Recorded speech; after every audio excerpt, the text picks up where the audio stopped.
Bilis! Bilisan mo, Ruben! Glenda, humahabol sa atin ang taong kabayo. Ha? Naitaas ng bahagi ng katawan ay sa tao. Hindi. At ang ibaba, bahagi ng katawan ay sa kabayo.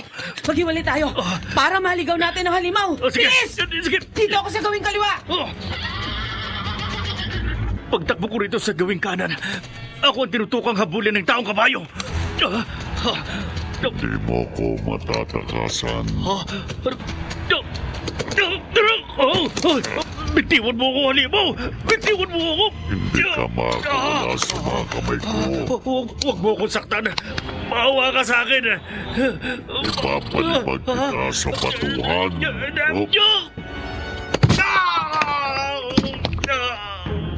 Ngayong namimilit kang hindi makagulabay, tatadyakan kong katawan mo.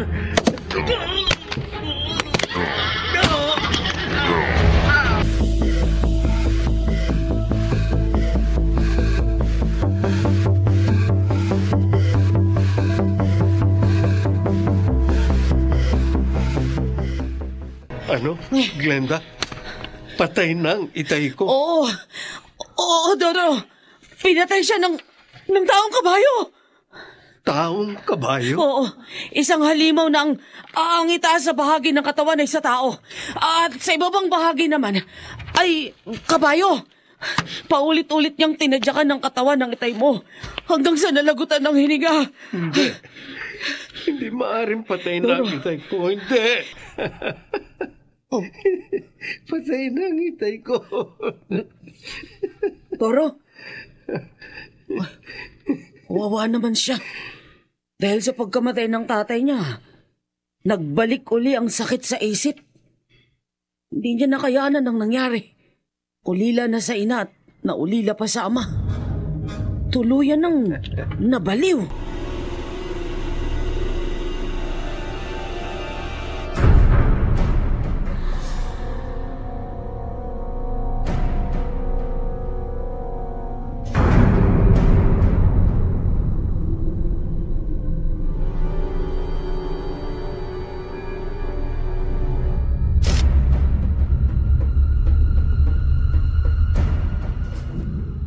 Ano, Glenda? Nagkaroon ng buhay ang taong kabayo na iginuhit mo sa dingding na bato ng libingan? Oo, Sir Al. Kaya tinawagan ko kayo dyan sa opisina nyo. Paano nangyari yun? Totoo ang babala nyo sa akin. Kapag binasa ang mga titik na nakaguhit sa dingding na bato ng kuwebang pinaglibingan nyo sa anak nyo at manugang, magkakaroon ng buhay ang nakaguhit doong larawan ng halimaw. Binasa mo ang hieroglyphic? Nagkamali ako, sir. Nagtangka kang pagnakawan ng kuwebang libingan ng aming pamilya? Hindi. Hindi ho, sir. Hindi ho. Paano nagkaroon ng buhay ang taong kabayo? Hindi ho kasi ako naniniwala sa sinabi niyong pamahiin. Out of curiosity lang ho, kaya binasa ko yung mga titik na nakaguhit sa kuwebang libingan. Hindi mo dapat ginawa yun. Nagkamali nga ho ako. Kaya napatay ng taong kabayo ang dati niyong katiwalang si Ruben. Napakalaking pagkakamaling ginawa mo, Glenda. Sa pagkakaroon ng buhay ng taong kabayo, nalagay sa peligro ang buhay ng lahat ng naninirahang malapit sa kuwebang libingan. Sir, kabilang ng pamilya ko. patawarin niyo ho sana ako. Mapapatay kita sa ginawa mo. Paano ho kaya mapapatay yung halimaw? Yan ang malaking problema.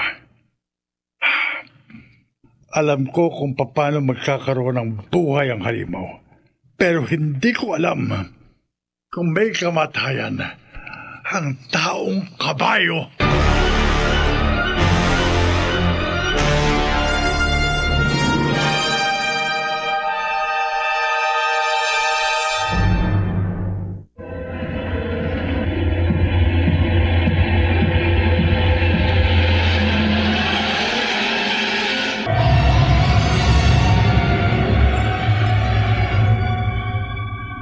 Naparito ka ba sa presinto para biruin lang ako, Glenda? Hindi. Hindi, Sargento Perez. Naka-duty ako. Totoo po ang sinasabi ko sa'yo. Matagal na tayong magkaibigan. Kabisado ko kung nagbibiro ka. Hindi ako nagbibiro sa pagkakataong ito. Totoong sinasabi ko sa'yo tungkol dun sa taong kabayo. Halimaw ang itaas na bahagi ng katawan Oo. at tao. Ang ulo at ang ibang bahagi ay kabayo. Ganong uri ng halimaw ang pumatay kay Ruben.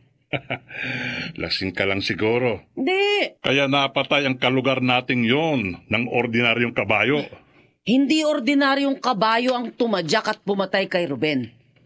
Halimaw. Halimaw ang pumatay sa kanya. Taong kabayo. Maniwala ka sa akin.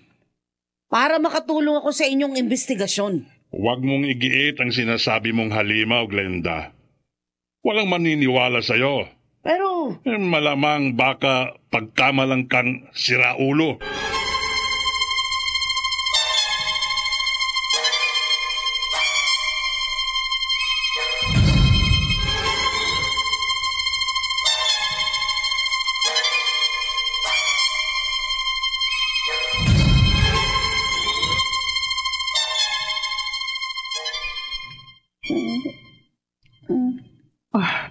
Junior, Lolo, oh, Emmy, salamat sa Diyos. Natauhan ka na, Apo. saan po ako naroon? Narito ka sa ospital. Ano po nangyari sa akin? Wala ka bang natatandaan? Naalala ko na po. Nidyakan po ako ng malaking horse. At sinamawit tuti. Junior, tama na, huwag kang umiyak. Baka makasama sa'yo. Lola, nasa po sinamawit tuti. Ano? Napahamak po sila. Dahil sa kagagawan ko. Huwag kang mag-isip ng kung ano-ano para gumaling ka kaagad. Kasalanan ko. Kasalanan ko kaya natadyakan ng malaking kabayo sina Mami at Daddy. Gusto ko po silang makita, Lola. Tumahan ka na, Apo. Gusto ko po makausap si Mami at si Daddy. Magpagaling ka kaagad. At kapag nakalabas ka na rito sa ospital, pupuntahan natin ang mga magulang mo. Saan po sila pupuntahan? Bakit hindi ko po pwedeng makita at makausap ngayon? Nasaan po ang Mami at Daddy ko? Jojo. Lola, patay na po ba sina Mami at Daddy? Apo. Mami! Daddy!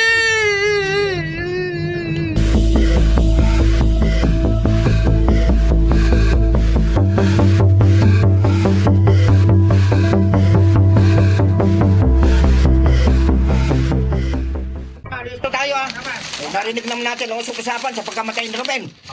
Halimaw daw ang pumatay sa kabarangay natin yun eh. Bilisan nyo. Kaya magpit ang pag-ironda natin ngayong gabi. Tama yun. Yan yung mga batuta. Sama ako sa inyo. Sama ako. Doro! Uwi ka na! Oo nga. Hindi kami maaari magsama ng kagaya mong mula sa sitwasyong katinuan. Sama ako. Tama. Uwi na! Mga kasama, ano yun? Oo nga. Kapapat niya, pipisang halimaw. Itaas ang bahagi ng katawan. Ano? Tao! Ako, nakakatakot. Ano bang bahagi ng katawan? Kabayo! Totoo nga ang halin mo na nagsasabog ng nagdilim dito sa ating lugar. Sa patutungan natin. Ako, papatayin tayo. Mga kasama, yung mga pamalo natin. Bilisan ninyo! Ito! Tuloy mo! Tuloy mo kagad! Wow, ito. Hindi tinatabla ng mga pumalot! Mga kasama, bilisan nyo. Tayo laban sa halimaw! Wala tayo labot dyan! Tumakas na tayo! Tara! Aatagilin tayo, mga kasama. Tumakas na tayo!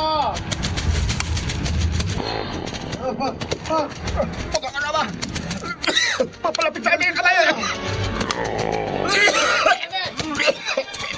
Umarik po. Hindi kayo makakatakas. Tatadyakan ko kayong lahat. Mga kasama! Papatayin ko kayo.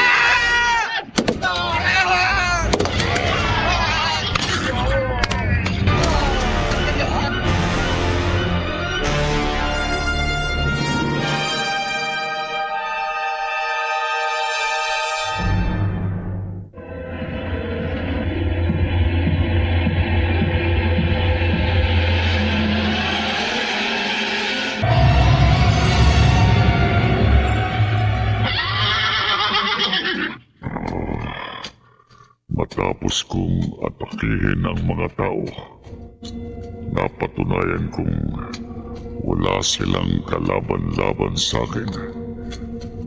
Madali ko lang mapatay ang mga tao, kaya hindi na ako magtatago. Lalabas na ako rito sa kuweba at magpapatuloy ako sa pagkakalat ng lagim.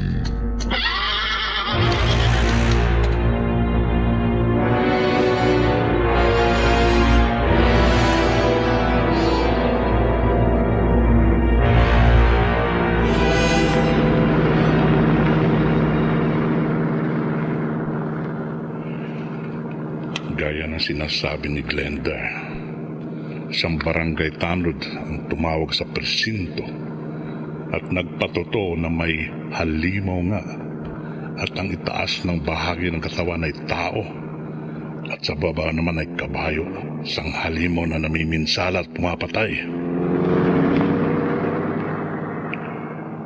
Pero hanggang hindi ko napapatunayan na totoo nga ang halimaw, hindi pa rin ako maniniwala.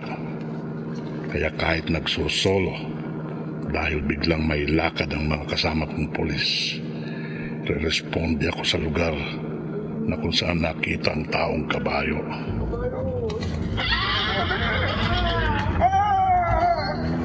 Ha? Ano yun?